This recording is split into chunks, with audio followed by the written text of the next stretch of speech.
जय हिंद। आप सभी का हार्दिक स्वागत है स्टडीफाइड यूट्यूब चैनल पर। आप बहुत ज़्यादा परेशान हैं, बहुत सारे स्टूडेंट्स बहुत सारे डाउट्स में हैं कि दिए गए सवालों का जवाब नहीं मिल पा रहा है, क्या करें समझ नहीं आ पा रहा है। तो यहाँ पे इसीलिए हूँ मैं आप सभी के सवालों का जवाब देने के लिए। कुछ मेजर डाउट्स हैं, इनके बारे में बातचीत करेंगे। अगर इसके अलावा कुछ रह जाए तो आप कॉमेंट सेक्शन में ड्रॉप कीजिएगा, उसके ऊपर भी बात आगे की वीडियोज़ में जल्दी से जल्दी होगी। जुलाई का महीना है, जुलाई का महीना शुरू हो चुका है, अगस्त में पेपर है, मात्र 1 महीना बाकी पड़ा है। तो कई सारी कन्फ्यूजन हैं और उन कन्फ्यूजन को दूर करने के लिए मैं यहाँ पर हूँ। मेरा नाम है आशीष अरोड़ा, मैं क्वांटिटेटिव एप्टीट्यूड पढ़ाता हूं। मेरा काम है आप सभी के लिए बैंकिंग की तैयारी को आसान बनाना, और उसी की एक छोटी सी कोशिश आज मैं इस वीडियो में करने वाला हूं। एक सिंगल मिनट भी वेस्ट नहीं होगा, आप बस मेरी बात को समझते जाइए, सीखते जाइए। सबसे पहला इंपॉर्टेंट पॉइंट है आप सभी के लिए कि प्री पढ़ें या मेंस पढ़ें। अभी देखो, सबसे पहली बात आपको समझना है कि आप जिस एग्जामिनेशन की तैयारी कर रहे हो वो सिर्फ प्री या सिर्फ मेन से नहीं होगा। वो एग्जामिनेशन क्रैक होगा जब आप प्री और मेंस और साथ में इंटरव्यू फिनिश करेंगे पूरा का पूरा। ठीक है, तो अगर आप लगभग 1 महीना बाकी पड़ा, अगर आप सिर्फ प्री पढ़ते जा रहे हैं तो भी गलत है, सिर्फ मेंस पढ़ते जा रहे हैं तो भी गलत है, और दोनों पढ़ते जा रहे हैं सही तरीके से नहीं तो वो भी गलत है। सबसे पहली, अगर एक ऐसा बच्चा है जो बिगनर है, वो तैयारी वैसे ही कर रहा है, उसकी कोशिश है कि आज से 4 महीने बाद जो पेपर होंगे उसको क्रैक करना है, तो वो बच्चा सिर्फ प्री पढ़ता रहे, कम से कम एटलीस्ट प्री क्वालिफाई कर लेगा तो वो एक कॉन्फिडेंस बूस्ट कर लेगा फ्यूचर में, क्योंकि वो एग्जामिनेशन क्रैक करना चाहता है। एक बच्चा जिसने टाइमली तैयारी स्टार्ट कर दी थी, आज से 3 महीने 4 महीने 6 महीने पहले तैयारी कर दी थी, तो उसका सिलेबस कंप्लीट हो गया होगा। तो वो बच्चा क्या करे, अभी सिर्फ मेंस मेंस मेंस पढ़े 20 तारीख तक, 18 से 20 तारीख तक सिर्फ मेंस पढ़ो, और मेंस पढ़ने के साथ साथ आप थोड़े बहुत प्री के मॉक टेस्ट और रिवीजन करते रहो। ठीक है, रिवीजन करते रहो, प्री के मॉक टेस्ट करते रहो, थोड़ी बहुत प्री की प्रैक्टिस करते रहो, मेंस भी अच्छा खासा करते रहो। आपका 50-50 होना चाहिए इस केस में कि 50% मेंस 50% प्री। और 20 तारीख के बाद बचे हुए 12 से 15 दिन सिर्फ और सिर्फ प्री की तैयारी और अपने स्पीड बूस्ट करने की कोशिश करनी है आपने। दूसरी तरफ कोई ऐसा बच्चा है जो पिछले साल भी पेपर देता था, इस साल भी पेपर देता है, तो तुम्हारे लिए इंपॉर्टेंट चीज ये भी है कि तुम्हारे अगर वीक चैप्टर्स हैं तो उसको पहले खत्म करो। कई बार ना हम फंस जाते हैं तैयारी में अपनी, हमको लगता है हम जैसे चल रहे हैं, जो रिजिड बिहेवियर है वही ठीक है। भाई, रिजिड बिहेवियर की वजह से कई बच्चे सालों साल खराब कर लेते हैं अपना। फ्लेक्सिबिलिटी रखो, लग रहा है कि आपको वो चैप्टर कमजोर है तो मेहनत करो। ऐसा नहीं कि जिस तरीके से आपको आता है उसी तरीके से करते रहना ही आपको सही लगता है, नहीं। एक बार अपने टीचर की मान के उस तरीके से भी करके देख लो एक बार। ठीक है, तो वीक चैप्टर्स ठीक करने हैं आपने अपने। तो यहाँ पे मैंने कैटेगराइज कर दिया है। अगर आप देखो बहुत लाइट नोट पे पढ़ाई कर रहे हो और आपने आज से 3-4 महीने बाद जाके पेपर क्रैक करना है, या सोच रहे हो कि एसबीआई क्लर्क टारगेट कर रहा हूं, तो आप सिर्फ प्री पढ़ो और प्री क्रैक कर लो, कोई दिक्कत नहीं है। कॉन्फिडेंस थोड़ा बूस्ट हो जाएगा, उसके बाद मेंस करते रहना बचे हुए टाइम पे आगे फ्यूचर में। ठीक है, और अगर आप ऐसे बच्चे हो जो बिल्कुल सिस्टमेटिक ढंग से पढ़ाई कर रहा है और RRB PO clerk means SBI RRB PO clerk और लगभग हर एग्जामिनेशन को क्रैक करना चाहता है 2024 के अंदर, तो मैं एक्सपेक्ट करके चल रहा हूं कि तुम्हारा सिलेबस अभी तक कंप्लीट हो चुका होगा। तो आप रिवीजन करिए, मॉक टेस्ट दीजिए, प्री की प्रैक्टिस कीजिए, ये 50% पार्ट होगा आपकी तैयारी का, और बचा हुआ 50% होगा मेंस की एग्रेसिव प्रैक्टिस। ठीक है, ये दो चीजें मैं क्लियर करना चाह रहा हूं। 18 से 20 तारीख तक ऐसे ही करते रहो, बट 18 से 20 तारीख के बाद जब आपके पेपर को लगभग 15 दिन रह जाएं, अप्रॉक्सीमेटली 15 दिन रह जाएं, तब सिर्फ और सिर्फ प्री करना है आपने। अपनी स्पीड को हाईली तेज, बहुत तेज करने की कोशिश करनी है। पहला पॉइंट क्लियर है। दूसरे पॉइंट पे आते हैं। काफी सारे बच्चे परेशान हैं कि टाइम बहुत कम है, सर रिवीजन कैसे करें। देखो, एक सिंपल सी बात होती है, जो आपका काम होता है ना वो आपके अवेलेबल टाइम के हिसाब से एक्सपेंड होता जाता है। एग्जाम्पल के तौर पे अगर आपने कहीं जाना है 1 हफ्ते बाद, आप आज पैकिंग स्टार्ट कर दो। आप सोचो कि मैं 1 हफ्ते बाद जाना है, पैकिंग तो स्टार्ट कर दूं, तो उसको पैकिंग करने में 1 हफ्ता लग जाएगा। और अगर आप सिर्फ पैकिंग 1 घंटे में करने की कोशिश करेंगे तो 1 घंटे में भी पैकिंग हो जाएगी। तो इट डिपेंड्स अपॉन कि आप अपने टाइम को किस तरीके से देखते हो। आप देखो तो 6 महीने लग जाएंगे रिवीजन करने में, और चाहो तो 15 दिन में भी रिवीजन हो जाएगी। It is all about how you are planning your preparation. ठीक है, तो सबसे पहली बात, आपने रिवीजन, आपने ऑब्वियसली, अगर आपका कोई वीक चैप्टर है जिसकी वीडियो देखना बाकी है, तो आगे आने वाले 4-5 दिन 1 हफ्ता लगा के जिसकी वीडियो देखनी है देख डालो। ठीक है, बट एक बार सबकी वीडियोस हो गई तो उसके बाद वीडियोस की तरफ मुड़ के भी नहीं देखना। वीडियो सिर्फ उसी चीज की देखनी है जिसमें आप कमजोर हो। बाकी टाइम आपने खुद के नोट्स से या फिर मेरे जो हैंड रिटन नोट्स हैं उससे रिवाइज करना है। रिवीजन करने का ये सही तरीका है, हैंड रिटन नोट से। और दूसरी बात, कई बच्चे कहते हैं सर पढ़ के रिवाइज करना होता है क्या। देखो यार, अब इसके ऊपर ना 2 तरह के बच्चे होते हैं। एक बच्चे होते हैं जो रेगुलर मैनर पे रिवाइज करते रहे हैं, जैसे मैंने एक बार एग्जांपल दिया था आपको 3-6-9 वाला मेथड वाला बताया था आपको कि किस तरीके से रिवीजन करनी होती है, 3-6-9-27। अगर आप उस तरीके से रिवीजन कर रहे हो, आपने 4-5 बार रिवीजन कर लिया है, तो आप सिर्फ देख भर लोगे तो आपको सब रिकॉल हो जाएगा। बट अगर ये आपकी दूसरी रिवीजन है या तीसरी रिवीजन ही है बस, तो आप थोड़े बहुत बीच बीच में पेन चलाते रहो, क्वेश्चन को सॉल्व करते रहो, चाहे चाहे हर अल्टरनेट क्वेश्चन सॉल्व कर लो, बट सॉल्व जरूर करो।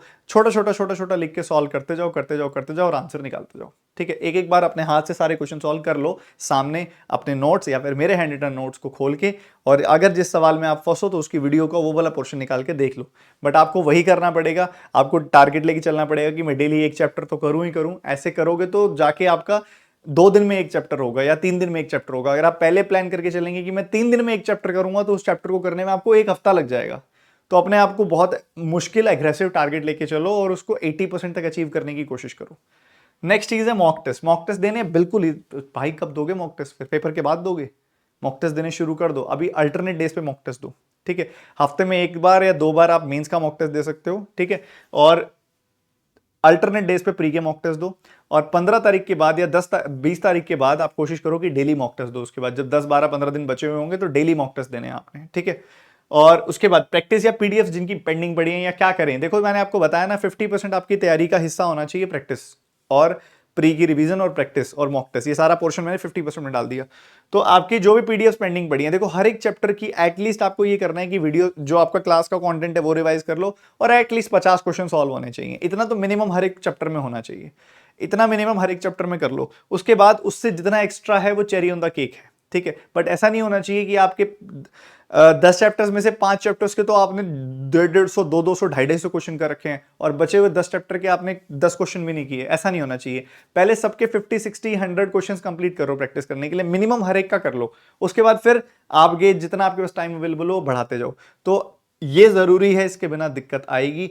प्रैक्टिस इसी चीज की करनी है, जो चैप्टर वाइज प्रैक्टिस करनी है, जो सब आपने सॉल्व करना है वो यही करना है। मैं ये नहीं कह रहा कि हर एक चैप्टर के पहले 250 300 कंप्लीट कर लो। एटलीस्ट हर चैप्टर के 50 से 60 70 80 इतने इतने हो जाने चाहिए सब चैप्टर्स के। उसके बाद फिर आप बढ़ाते जाओ। ठीक है, मिनिमम थ्रेशोल्ड क्रॉस कर लो, उसके बाद आगे तो चेरी ऑन द केक है। आगे आपके वीक चैप्टर्स, ये बहुत इंपॉर्टेंट चीज है, पुराने बच्चों के लिए भी जो पिछले साल पेपर दे रहे थे और नए बच्चों के लिए भी। ठीक है, जो बच्चे तैयारी कर रहे हैं उनके कुछ ना कुछ चैप्टर्स वीक भी रह जाते हैं, कोई बड़ी बात नहीं है। कोई भी तैयारी करता है तो उसके चैप्टर्स वीक रह जाते हैं। कई बार हमारा अटेंशन नहीं होता, कई बार ध्यान नहीं होता, कई बार हम किसी चीज से परेशान होते हैं, डिस्ट्रैक्टेड होते हैं, कोई भी कारण हो सकता है। ठीक है, तो अगर आप परेशान हो और चैप्टर किसी तरीके से छूट गया तो उसको बार बार याद करते रहोगे, मन में एक मलाल सा रह जाता है ना, एक वॉइड सा फील होता रहता है कि यार वो चैप्टर नहीं हुआ, क्या पता वही के ज्यादा क्वेश्चन आ जाए। सोचते मत रहो, जैसे समझ आता है स्टार्ट ना हो। हमेशा शुरू करना ज्यादा मुश्किल होता है, उसके बाद तो आपको डेस्टिनी आगे ले जाती है, उसके बाद तो प्रोसेस यूनिवर्स ही आपको आगे पुश कर लेता है। सिर्फ फर्स्ट स्टेप ही डिफिकल्ट होता है। ठीक है, बस खोल के बैठ जाओ चैप्टर को पढ़ना, वो वीडियो को, ये क्लास को, उस लेक्चर को ओपन करके बैठ जाओ। धीरे धीरे धीरे धीरे फ्लो बनता जाएगा और आप भी पढ़ते जाएंगे। शुरुआत करना मुश्किल है, खत्म करना आसान है, प्रोसेस में बने रहना भी आसान है। ठीक है, तो बस शुरू करो। कोई भी वीक चैप्टर्स नहीं होने चाहिए। चैप्टर ही कितने हैं यार, थोड़े से तो चैप्टर है, कैसे को आप कोई वीक छोड़ के कैसे चल सकते हो? नहीं चलना, सब कुछ आपकी ताकत होनी चाहिए। एग्जामिनेशन में जाएंगे तो आंखों में आंखें डाल के घूर के देखेंगे उस पेपर को। कॉन्फिडेंस झलकना चाहिए, किससे पढ़ के आए हो पता होना चाहिए। स्पीड, ये बहुत बच्चे परेशान है कि सर हमने चीज सीख ली, हमको टाइमर के साथ करते हुए भी दिक्कत हो रही है, जब मॉक टेस्ट में टाइमर चल रहा होता तो दिक्कत हो रही है, स्पीड की प्रॉब्लम आ रही है, सारी चीजें हैं। देखो पता क्या होता है, जब हम फंडामेंटली अपने कॉन्सेप्ट को स्ट्रॉन्ग कर रहे होते हैं ना, तब उस समय हम एक्यूरेसी पे ध्यान ज्यादा देते हैं, स्पीड पे कम ध्यान देते हैं नेचुरली, क्योंकि हमारी आदत होती है, वो क्या होती है कि हम सही सॉल्व करें, क्योंकि नंबर सही सॉल्व करने से मिलेंगे ऑब्वियसली। चाहे आप 10 में से 2 कर लो, नंबर तो उसी के मिलेंगे, गलत करने का तो कुछ भी नहीं मिलेगा। तो मुद्दा ये है कि स्पीड इंपॉर्टेंट है, बट पहले एक्यूरेसी लाना इंपॉर्टेंट है। तो बच्चों ने एक्यूरेसी तो ले आई, अब स्पीड कैसे आएगी? तो स्पीड वही शुरू से शुरू करते हैं। सबसे पहले आप क्या कीजिए, 1 लाइनर्स के अच्छे खासे सेट लगाइए। ठीक है, टाइमर दीजिए खुद को, स्ट्रिक्ट टाइमर दीजिए। जैसे कि आपने टाइमर दे दिया 30 मिनट्स में 60 क्वेश्चंस करने का टाइमर दे दिया खुद को, 30 क्वेश्चन में 60 क्वेश्चंस करने का टाइमर लगाओ। पहली बार में वो 30 क्वेश्चंस में 30 होंगे। ठीक है, फिर दूसरी बार में वो 30 क्वेश्चन में 35 होंगे, 30 मिनट्स में 35 होंगे। वह धीरे धीरे धीरे धीरे after 4th 5th 6th time या 10th टाइम आप जब ऐसा कर रहे होगे तो आपके पूरा टारगेट भी अचीव हो जाएगा। बस वहां से आपका कॉन्फिडेंस बूस्ट होने लग जाएगा। ये तो हो गया 1 लाइनर्स का। ठीक है, कॉन्सेप्ट्स के ऊपर तो आपको कोई वीकनेस छोड़नी नहीं है, कॉन्सेप्ट तो आपके सारे के सारे स्ट्रांग होने चाहिए। आपको यहाँ पे जो लेके चलना है वो लेके चलना है कि कॉन्सेप्ट आते हैं, बस उसको हमने अपनी रफ्तार में तेज करना है। तो कैलकुलेशन और रिकॉल, फेमिलियरिटी विद नंबर्स और रिकॉलिंग कितनी अच्छी है, वो सारी चीजें यहाँ पे काम आने वाली है आपके। नेक्स्ट चीज जो आपको यहाँ पे समझनी है वो ये समझनी है कि चैप्टर्स में जो अरिथमेटिक के चैप्टर्स हैं उसमें स्पीड कैसे आएगी। देखो हर एक तरह के सेक्शन में ना स्पीड का अलग अलग मतलब होता है। वन लाइनर्स का मैंने बता दिया। अरिथमेटिक में होता है कि जितनी बार आपने रिवाइज किया होता है ना, जितनी बार आपने रिवाइज किया होता है उतना ज्यादा आपकी कॉन्सेप्ट्स का फैमिलियरिटी होती है और क्वेश्चन देखते ही आपके दिमाग में अप्रोच याद आ जाता है। आर्ट ऑफ सॉल्विंग का क्वेश्चन क्या होता है? अरिथमेटिक का क्वेश्चन पहली चीज होती है उसको पढ़ के समझना, स्टेप नंबर 1।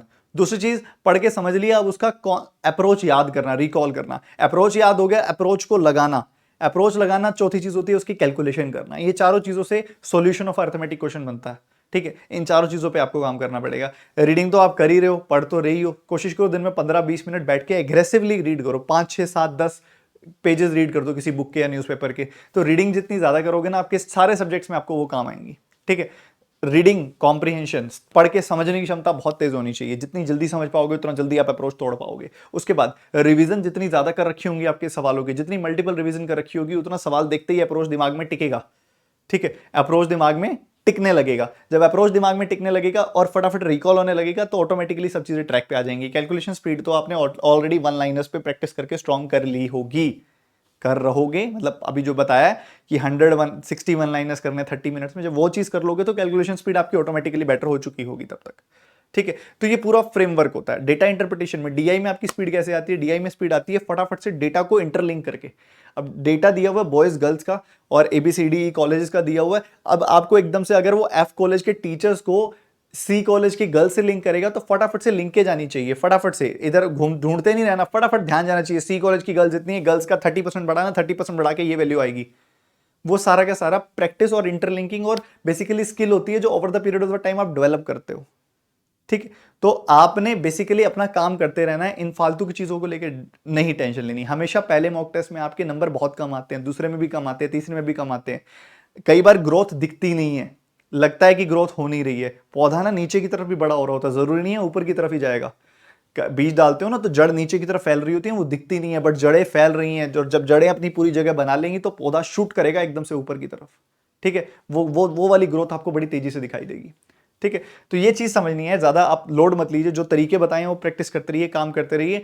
मॉक टेस्ट दर मॉक टेस्ट आप ढंग से एनालिसिस करते रहिए, ऑटोमेटिकली फ्लो बनता जाएगा और आपके मार्क्स ऊपर आते जाएंगे। आपका मॉक टेस्ट आप जब भी लगाते हो, मॉक टेस्ट कंप्लीट होने के बाद जरूर देखो कि गलतियां कहाँ की आपने, कौन से तरह के क्वेश्चंस में आपने ज्यादा समय ले लिया। उस चैप्टर के ऊपर काम करो, उस चैप्टर को और रिवाइज करो अच्छे से। सिली मिस्टेक्स नहीं करनी, टाइमर का डर अवॉइड करना है। बार बार टाइमर की तरफ ध्यान मत लेके जाओ। मॉक टेस्ट देते समय बार बार अगर टाइमर देखोगे ना तो डर पैदा होगा और वो डर आपको बहुत परेशान करेगा। तो टाइमर की तरफ बार बार मत देखो। कोशिश करो बस हर मोमेंट ऑफ टाइम पे कि अपनी स्पीड बेटर करनी है, बेटर करनी है, बेटर करनी है। टाइमर को 5, 6, 7 मिनट के गैप पे ही देखो। ऐसा नहीं कि हर 30 सेकंड में टाइमर देख रहे हो, इससे प्रेशर बिल्डअप होगा। ठीक है, नए नए हो, कोई दिक्कत नहीं है। कई बार ऐसा होता है, पहला पहला एग्जामिनेशन है, पहली पहली लर्निंग है, बहुत बच्चों के साथ ऐसा होता है। आप कोई अलग नहीं हो, बस इस समय खुद को संभाल लेना ही सबसे बड़ी ज़रूरत है। मेंटल हेल्थ अच्छी रखिए, बिना बात की चीज़ों से परेशान मत होइए। सबके साथ होता है, हमारे साथ थोड़ा कम होगा तो बस हम जीत जाएंगे।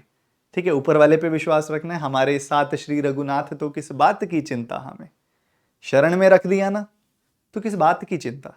ऊपर वाला भी हमारी मेहनत जानता है कि हमने भी दिन रात एक किया है, हमें वो सही फल सही समय पे देगा। हमें कमी नहीं छोड़नी है। उसने कभी भी झोली खाली नहीं दी, हमेशा झोलियां भरता है वो मेहनत करने वालों की। ठीक है, तो पढ़िए, स्माइल रहिए, फेस पे खुश रहिए। अपॉर्चुनिटी मिल रही है इतने बड़े एग्जामिनेशन की तैयारी करने की और आपने मेहनत की है, सब अच्छा होगा।